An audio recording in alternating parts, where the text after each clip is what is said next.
welcome to another historical fiction author chat. Welcome to the stage, debut author Anna Bliss and her beautiful new book. Do we have it there? Do you have that? Yep. Yeah, oh, there it is. Bonfire Night. This is a gorgeous book, and it is a debut. So you can't go look online for all of her past information about books. This is a surprise for you. And everybody needs to go out and buy this as a pre-order. It comes out just after Christmas, am I right? Yes, it Right. comes out December 26th. Okay.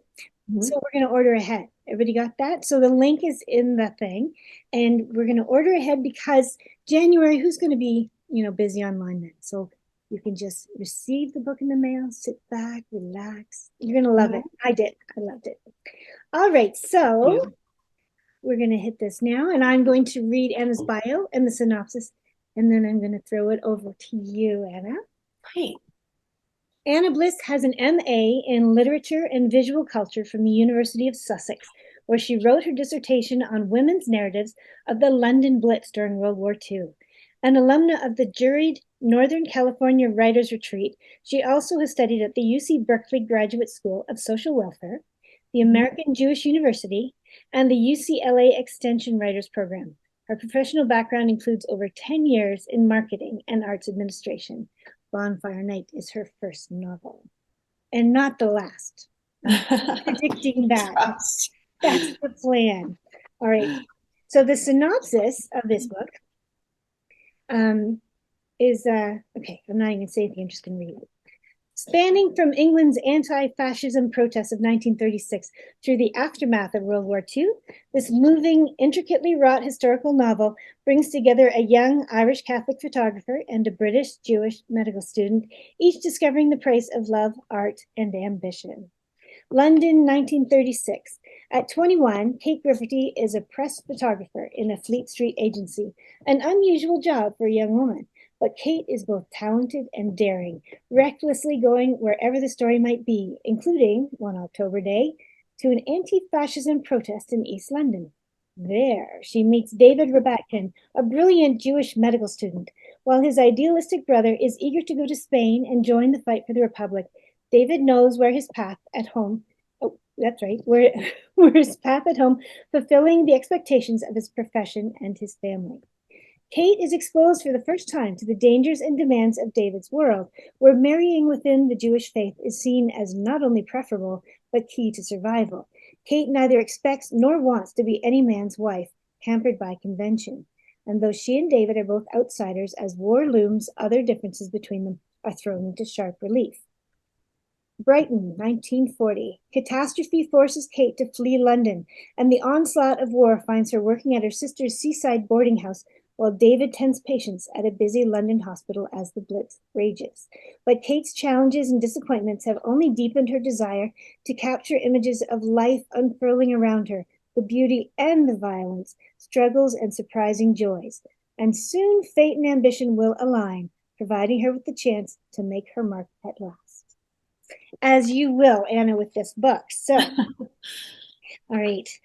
Are you ready? I'm going to disappear and throw this over to you. Everybody sit back and grab your cup of tea and enjoy.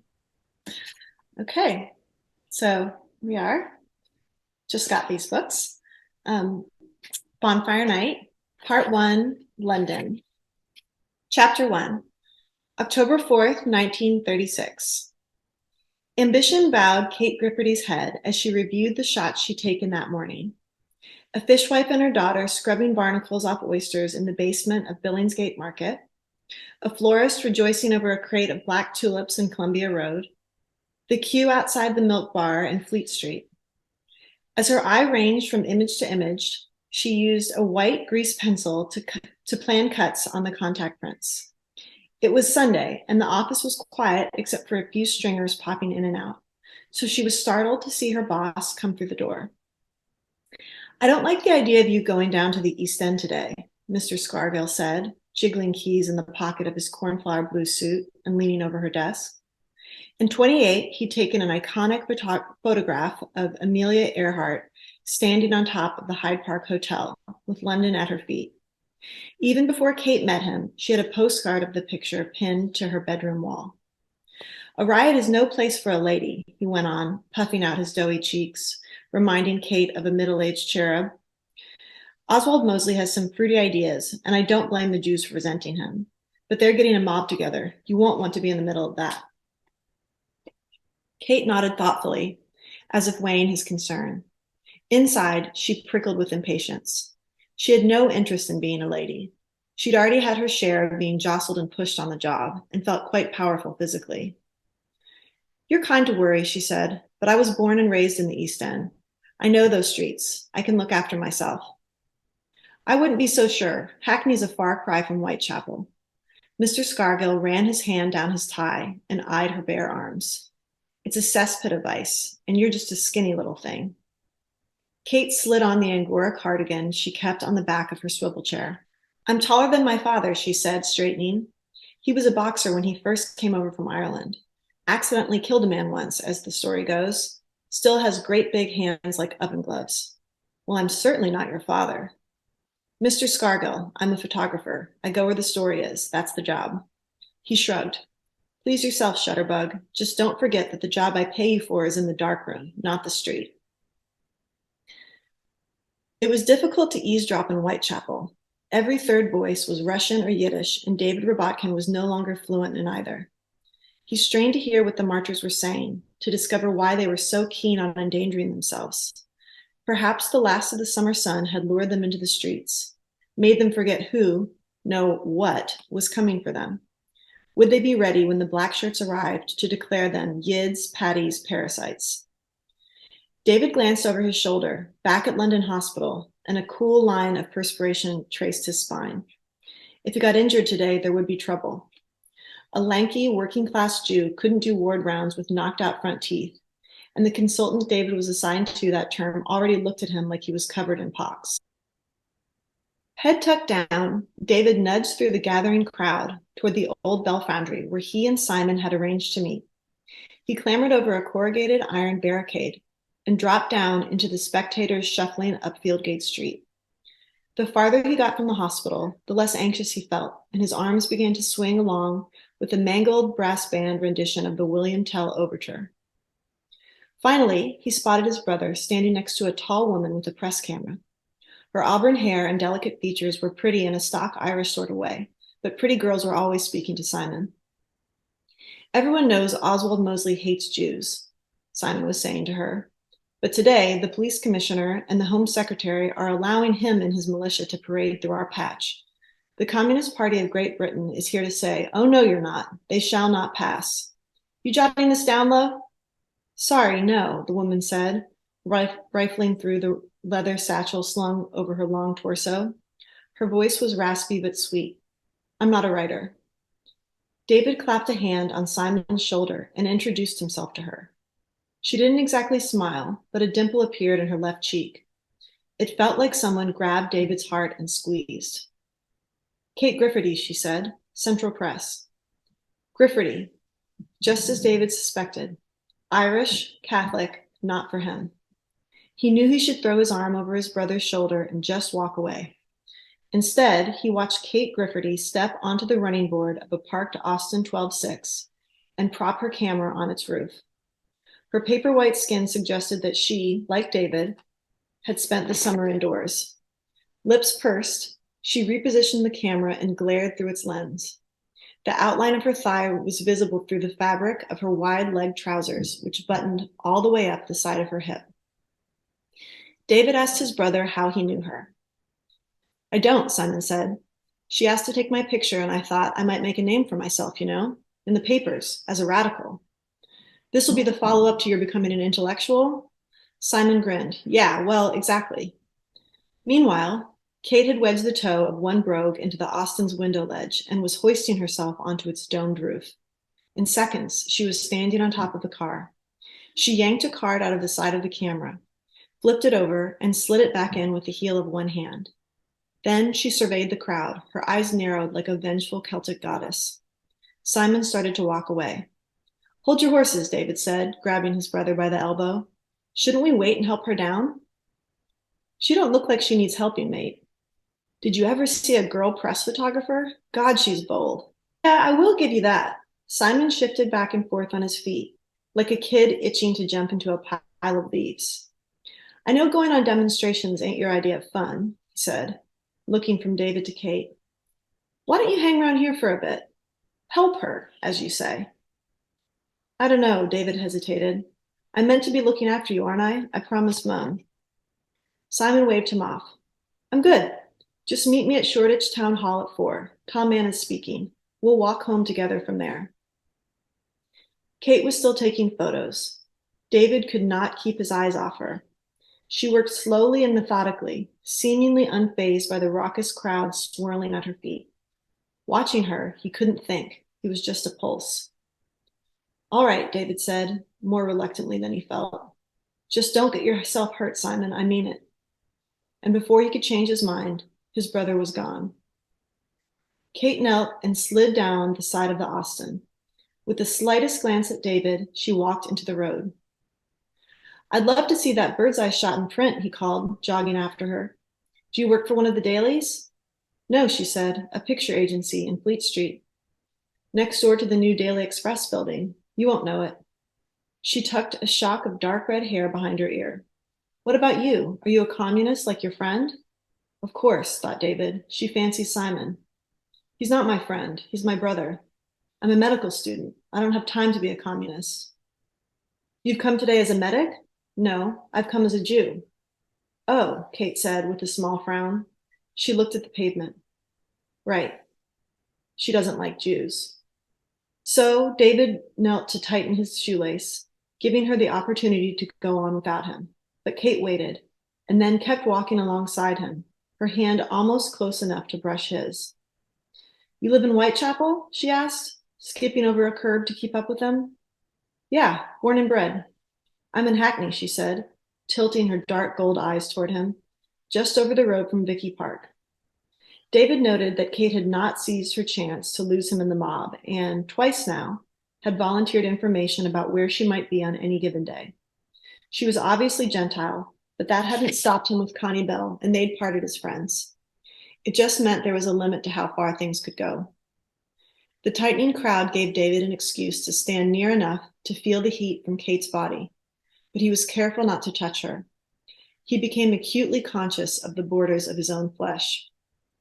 As the mood around them grew more and more frantic, he sensed a lightness coming into his body, an optimism. Kate kept walking deeper into the fray, and he went with her. It suddenly didn't matter that the world was in a hell of a mess, or that fascism was at this very moment bearing down on Whitechapel High Street like a deranged lorry driver. Danger was everywhere, but David felt fleet-footed, untouchable. She ducked into the arch at Gunthorpe Street to reload her camera. It's a speed graphic, he said, reading the silver label above the lens and pretending to know why that might be special. Yes, there are 3 viewfinders on this one, Kate said devoutly. Mind the flash apparatus. It will be hot to the touch. From where they stood in front of the White Hart pub, the black shirts were now in view, gathering like crows at Gardner's Corner. Some goosed up self-consciously, an embarrassingly English imitation of Hitler's endless columns of glassy-eyed goons. The black shirts, their uniforms a pastiche of tatty fencing jackets, black turtlenecks, and homemade British Union of Fascist badges, were being protected by a ring of police guards, 4 men thick and counting. People in the flats above the shops hurled dirty nappies down on them like grenades. After a direct hit on one of the policemen, a chorus of cackles erupted from the windows. Standing next to David, Kate seemed to use her forearms as a brace, her elbows tucked tight into the narrowest part of her waist. She noticed David watching her, grinned, and looked back into the camera with a furrowed brow.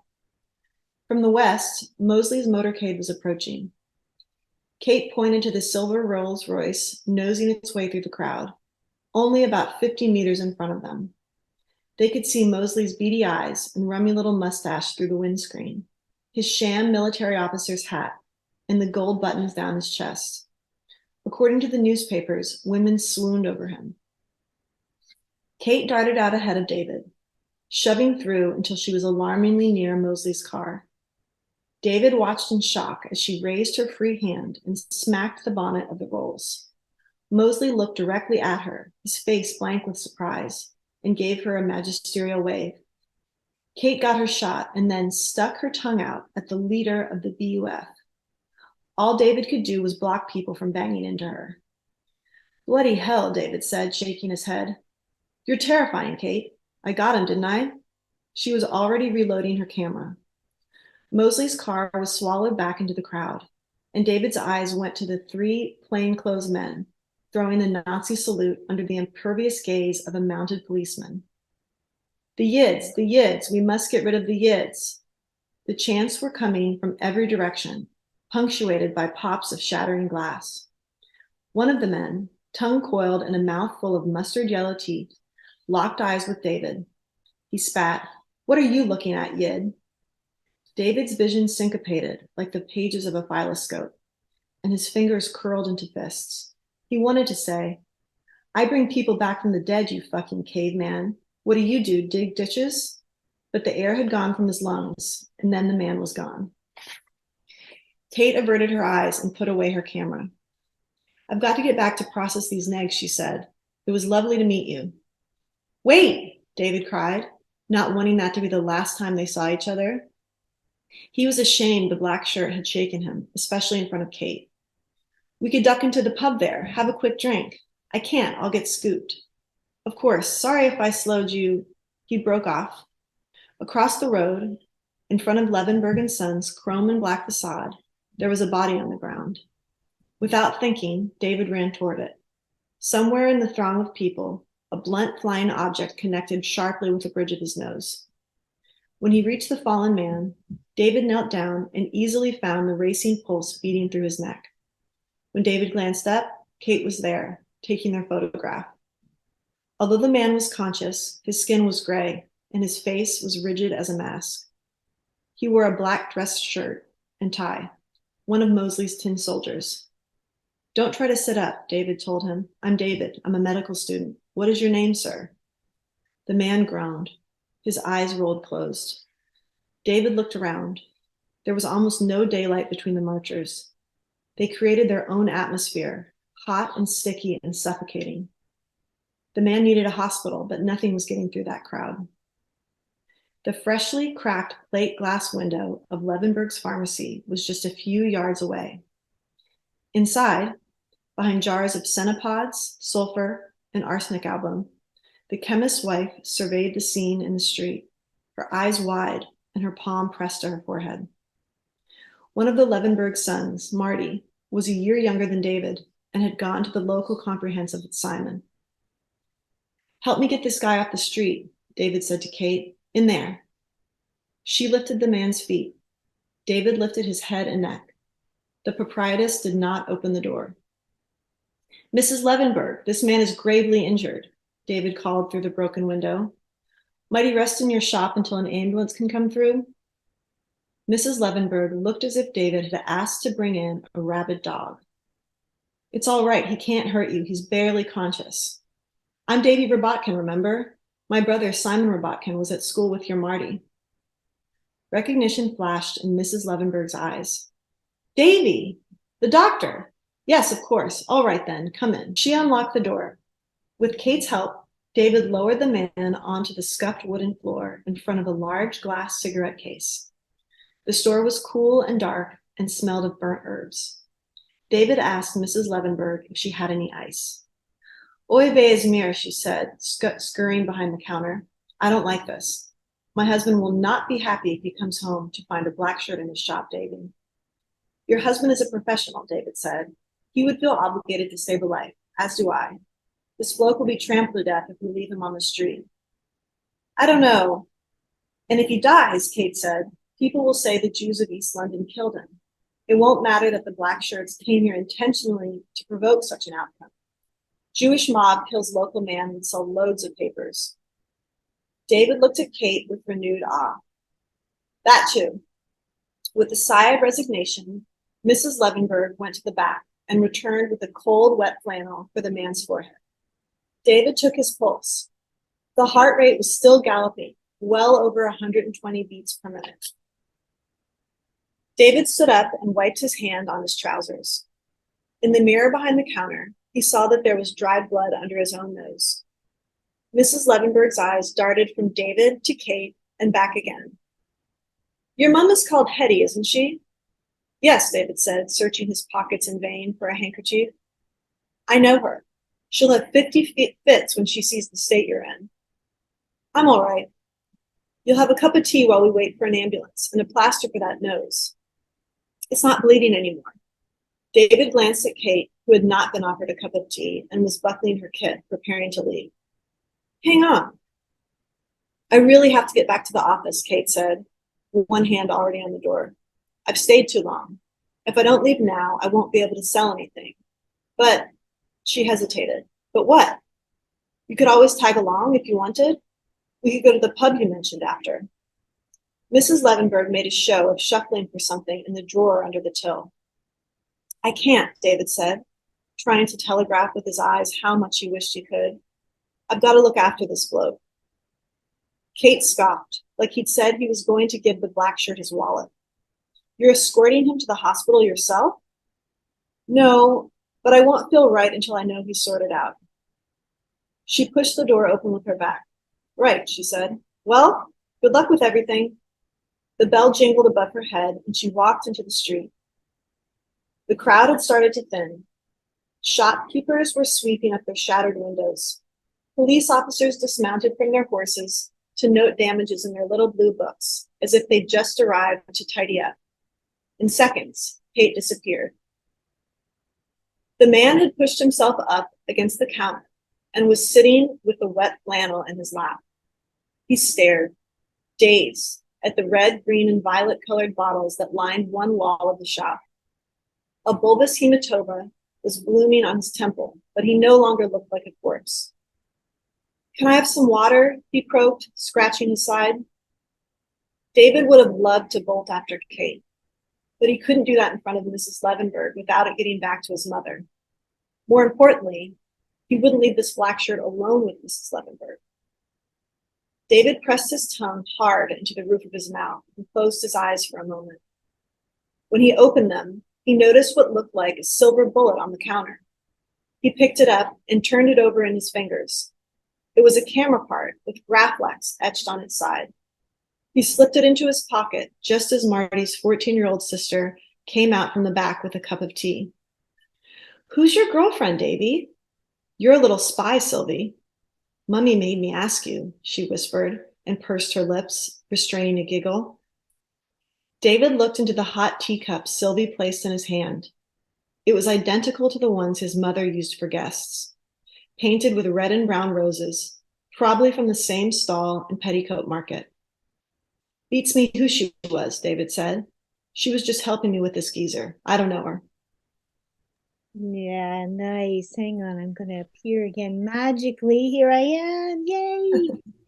I love that. You have such a beautiful way with building both of them like that. Beautiful. Oh, thank you. And the photography angle, there's so many books right now that have like art and, well, with mind recording, all that. I love the photography angle. Photography angle, that sounds good too, doesn't it? It's just a beautiful way to look at things through another lens. Perfect. Well, it is indeed. I really enjoyed this book. Thank you so much. I'm so glad that I got to read it. I think you and I were connected by Natalie Jenner. If you're out there, Natalie, yes. Thank you very much. Thank you, Natalie. Yeah. And I'm so excited to have you here as your debut. Everyone will love this. It's a beautiful story about the changing of people, the necessary changes, both through war, but through interpersonal love and need and there's so much in it, and it's really beautiful. Thank you. How did you get going on this? What got you? I mean, there's two completely different stories that merge. How did you get going on this story? Well, I have always been a huge fan of interwar literature. So I was an English major in college, and then I have my master's, as you said, in literature and visual culture. But what I focused on was women's narratives of the Blitz. So I was focused on artists, visual artists, and writers who were working during the Blitz in London. And it's sort of a period that it feels like it lives inside me. I've always just been interested and loved writers like Penelope Fitzgerald and Barbara Commons, Elizabeth Bowen. And so when I was about 8 months pregnant with my second son, this was in 2016, I was driving around and I heard a story on the radio about something that's known now as the Battle of Cable Street. And it was a massive, like 200,000 person anti-fascist protest in East London in 1936. And the thing that caught me about it was that East London was and is a very, it's a neighborhood that's heavily populated by immigrants. At the time, it was the biggest Jewish neighborhood in all of England, and had a lot of Ashkenazi Jews, so Eastern European Jews who had come from all over Eastern Europe and had settled there, and Whitechapel, Bethnal Green, Shoreditch, Stepney. And there were also a lot of Irish immigrants there. And I think what really got my attention is the personal connection I had, which is on my mom's side, her mother was Irish Catholic, and my mom was raised Catholic, and my husband is Jewish. He's descended from Eastern European Jews, and he and I met about 15 years ago, and I converted to Judaism before I married him. And so I guess, and it was actually very easy for us because both of our parents were just excited we had met. But I think that was actually completely new in the history of both of our families. According to his parents, they would have never, dreamed of marrying out. Right. Even though I converted, his brother is married to a woman who's not Jewish. It doesn't matter. It's just something I did because I wanted to. Right.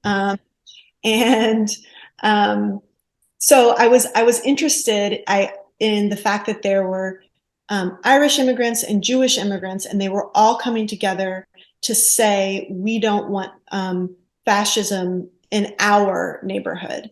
Yeah. The specific thing that they were protesting was the British Union of Fascists was planning a huge pro-Hitler parade through this Jewish neighborhood.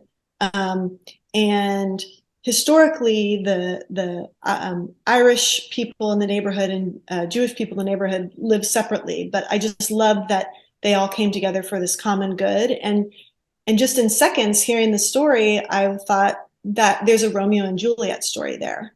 Yeah, definitely. And there were interviews with people who had lived through it, and I'll put this on my website. I'll put the story on my website so you can hear it, because they're wonderful interviews of people who were there that day. Wow. And they remember it. And so I was really lucky. Some of us, who write historical fiction, were writing about times where there aren't recorded interviews, or there's no one alive. And we're kind of at the tail end, yes, we are, of people who lived through World War II. But even in 2016, there were more people who were still here with us. Yep. And so I was lucky that I started it when I did, because I got to meet some people who lived in the East End. Wow. Yeah, I mean the main person that this book wouldn't exist were it not for her, was a woman named Sylvie Roberts, and I actually named a character after her in this first chapter. And she was born in 1922, and I met her through my son's babysitter, actually.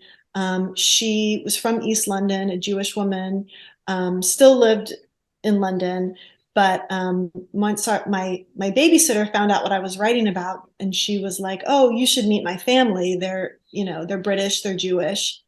And their family helped me so much, and they connected me with Sylvie by phone. And so I got to interview her she's younger than my characters, but not too much. My characters were born in 1914, my two main characters, and Sylvie was 1922. So, yeah. So same generation. And so I could call her literally anytime I had a question about like where they would hang out, or, what would have been permitted or not, and how religious people might have been or not. David's not religious. His family is somewhat, but so it was incredible, honestly. I mean, the reason that I love historical fiction, reading and writing it, is that my dream, I've always like, if I could do anything and there were no limits on, physics or science, I like time travel would be my dream. And like talking to Sylvie was a little bit like getting to go back in time. Yeah. Like, because she was so, she was almost 100 and still so completely remembered everything. And it was so fantastic. And then I actually got to meet her. I went to London a couple of years later in 2019. No, I think I met her in maybe it was 2018 when I met her. And she and her nephew and niece, who are in their 80s, they drove me all around East London, and told me about where the movie theaters they went to, the restaurants they ate at. And so a lot of that is in the book. And it was really, really amazing. Just one of the best things that's ever happened to me, to be honest. I am absolutely green with envy. That is pure goal, and you just, it is. I love when you just fall into things, but you fell into everybody out there. That is gold. That's what historical fiction authors dream of. It really is. It really is. And it was one of those things that helped me keep going, because when you're writing a book for many years, you can sort of feel like, is this an insane thing to do? Like, no, I'm just writing this am I writing this for myself, or for my family, or, it can feel very demoralizing at times. And kind of everyone you talk to will say like, oh, it's impossible to get a book published, or, you just can't do it. You should self-publish it, or you should, which honestly is becoming a very viable and possible option. Yeah. Like, a lot of people self-publish and it works incredibly well. But it just feels, it can feel very demoralizing sometimes. And so this connection to Sylvie made me feel like, I don't know, it felt like a little like clue that I should keep going. Yeah, for sure. That's beautiful inspiration. So how long did it take overall to write this book? I started in the fall of 2016, and I sent it out to publishers in the fall of 2022. So like 5 years. Yeah. Is that right? Yeah, I think so. I'm not a math person. No, And no, that's 6 years. 6 years. Okay. And then my editor and I went back and forth, on it for a few months. Yeah. And then so it's about 6.5 years. That was my next question, because this is your debut. Had you ever worked with an editor before? So my background is in copywriting and marketing. Yeah. So I definitely worked with people who who came in and changed my writing and helped me make it better. So that's comfortable to me.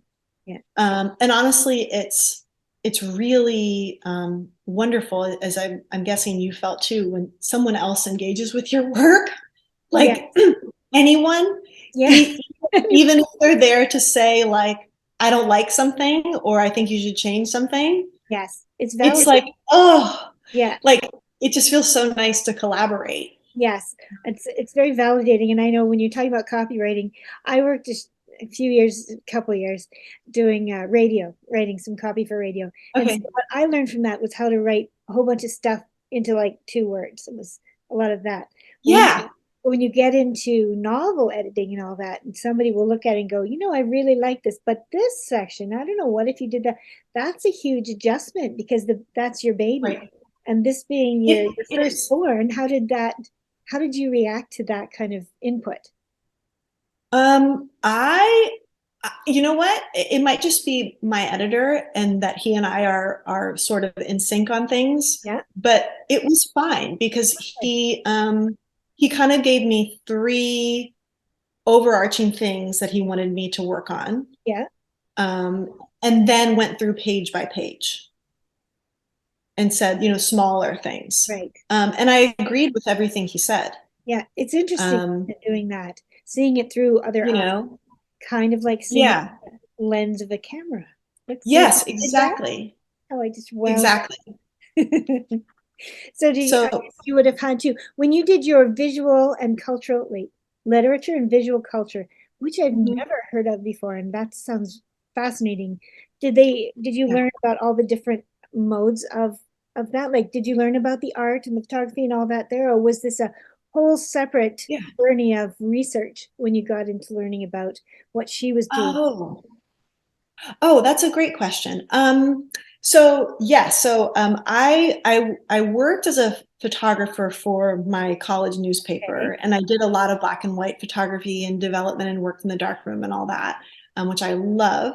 And you can see I actually collect old cameras. Like this is kind of like it's a Kodak Brownie 616. Wow. And I got this from my mother-in-law actually, and I think it does. Yes, I haven't tried this one yet, but I have a few other ones up here, like this. Well, I could show you these all day, but I have a Rolleiflex up here. Yeah. There it is. That I use sometimes. My grandpa had one. Oh, really? Yeah. Yeah.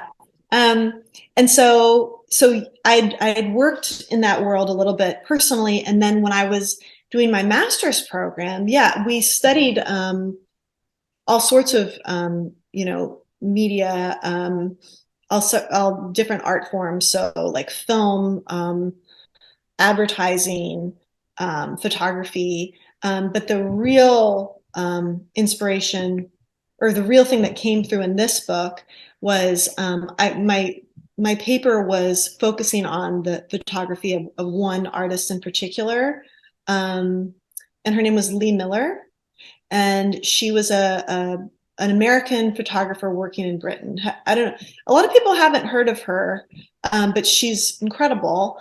And she was a fashion model, but then she got into the photography and writing side. Right. She worked for British Vogue, and she took all these incredible photographs during the Blitz that were like these really interesting, surreal images. And she was actually a big part of the surrealist movement. Like she was close friends with Picasso. Man Ray was her mentor and then her lover later. And she married a man named Roland Penrose, who was a British guy and a painter. And their family home is very close to the University of Sussex, where I was in school. And their son, Tony, lives there still, and he runs their archive. And you can go and visit it. Wow. And when I went, this was in 2005. Yeah. It was, I'm not sure what it's like now, but when I went, it was so like just lovely and like easy to access. And Tony and the assistants there, like I got to go into Lee's archive and I like read, correspondence and see like her negatives and her contact sheets and all sorts of things. And so I didn't know at the time that I would ever write a novel about a photographer, but it definitely just touched me very deeply, that I could have this connection with a photographer and with a past like that. Yeah. And so when I was writing this book, I even went back to my research and looked through some of the documents that I had to see if I was getting things right. Yeah. And there's another parallel with the book, right? You've got you and your Yeah. husband and the family, and now the photography was yours. This is fascinating. Okay, I'm going to ask you a question that's kind of funny, because when I was Okay. asked it, I was tripped up on it. Now, you and I talked before this, that Yeah. I wrote a book based on similar characters, Yes. Letters Across Okay. the Sea. And what I found, another parallel, because they are very, the stories are completely different, but Right. it's, you guys, you're gonna love the comparison to it. But in my book and in yours, there's a definite important connection between the siblings, like her sister, Mhm. his brother. Did you do that on Yes. purpose? Because somebody asked me that. Did you do that on purpose? And I thought, oh, I didn't. Now I have to figure out why I did it. But was there a reason that you Oh. put those family members in there, or did they just happen to be part of that character? Because that's how it was for me. It's Ooh. a hard question, but it's Um, oh gosh, that is a hard question, but it's a good question. With David and Simon, do you mean like, did I make it like a mirror image on purpose? Like her sister, his there's brother? definitely there's the mirror image, but just the importance of the other one. Oh yeah. Well, so I'm one of four Mhm. kids, and my siblings are super important to me. It's really hard for me to imagine going through life without them. Right. Um, and then my husband has an identical twin and an older sister. Um, and I've always found my husband and his twin are like best friends, and I've always found their relationship really fun and interesting. Um, and so, no, I didn't set out and say, I want there to be a sibling that's super close Yeah, with it them. just happens, right? Because when you It create your just characters, you happens. gotta, because what we learn in historical fiction as we're writing is that that character is not the only important part of the story, right? It's Oh yeah. somebody else that makes up that Right. person and Right. everything's going on. Oh, Yeah. well, I really enjoyed it. I really, Oh, good. I did. Are you, now that you are basically out in the world with the book, is there Yeah. another one? Is there another book in the books? Are you working on something? I am working on something. I don't really know what it is yet. I've had an idea for a while. And so once I finished this book, I was like, great, I'm starting it now. I'm going to write it super fast. And, and then I started writing it, and I was like, I actually don't know what this is. So I'm sort of starting back where I did with Bonfire Night, which is just writing scenes as they come to me. Yes. And then, So you're a pantser then? yes. Yes, me too. And when I try to, is it plotter? Is that the other Yeah. one? When Yes. I try to be a plotter, I don't know, like I don't have the like creative, I don't know, energy to move forward. Anna, you and I are like, we're like twins in this. Really? I'm getting so many vibes here. That's Oh, that's so interesting. I tried for the one I'm doing now. I tried, like, I wrote a synopsis, which is the biggest thing I've ever done. It was really, and I couldn't Right. do it alone. I did it with my husband. We were driving, Right. and I was like, how? So if that happened, then what would happen? He always had these ideas, and then we branch off into each other. Yes. That's the closest I've come. I bought. There's some software called Scrivener. Have Oh, you I ever? have that. Yeah. Yeah. And does it work for you? Because for me, it's like, oh, now I should plan something, and I've bought it 3 times and never been able to use it. So I use it. I use it once like my manuscript gets so big that I can't like really navigate it in Word Ah, anymore. okay. So sort of, I use it to divide up scenes, but I know that there are a lot of like widgets and tools in Scrivener that I don't even bother looking at, because I don't know. Because like you said, I like to kind of let the thing develop. Yes. Because It's otherwise then I'm bored. yeah, that's true. You know, True. I think it's fun to be on kind of a journey of discovery and hopefully that comes through Yeah. with the reader, and they feel it too when they're reading. Yes, well, yours was, it was very, it just kept changing, kept moving, and I kept thinking, uh-oh, am I going to guess this? No, Oh, good. it was beautifully done that way, and I'm heartened to hear that you're a pantser because I've always been a pantser, wannabe plotter, but Yes.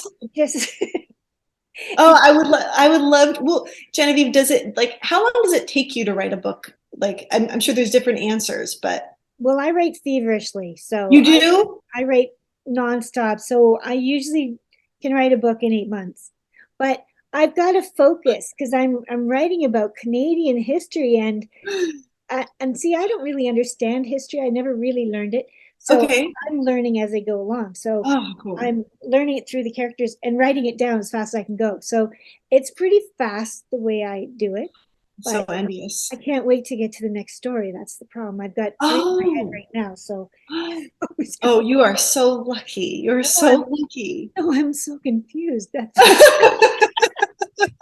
but Oh my gosh. well, I am so glad that we got to meet, and Oh, me too. I'm pretty sure you're going to figure out your direction on the next one, and then you can come back on here and talk. I would love to come back. This has been really, really fun. So glad Natalie introduced us, and Me I too. got to read it. It's everybody really should. You should really go and pre-order this one, right? Oh, And thank and you. then it'll be like an after Christmas treat when it arrives. Yep. Yeah. You can go to the mall and, do your Boxing Day sale shopping and then come home and get cozy by the fire and It's it'll true. be ready for you. Look December how pretty. 26th. Let's see that again. Let's see that Oh, pretty cover all over again. Look at that. So so nice. this is, yeah. Thank you. Thank you. I just got it this weekend, so I'm really excited Excellent. That's to great. show you Well, guys. we are all going to go now to that link and pre-order. Thank you. Uh, Thank you. and I wish you all the very best and Thank in your you. debut and your entree into this crazy world of authors and publishing and marketing. Thank you. Good thing you have marketing experience. That's a big part of this too. It seems like it. I'm learning that. But there Yes. are some wonderful people out there, wonderful authors like Natalie that you can really Yes. reach out to, and they're full of suggestions and help. So welcome to this wild, Thank crazy you. world. Thank you. I'm so happy to be here. So grateful. And I wish you all the very best. Thank you again for being Thank you, Genevieve. Thank you. Have a great day. here. You too. Bye bye. Bye.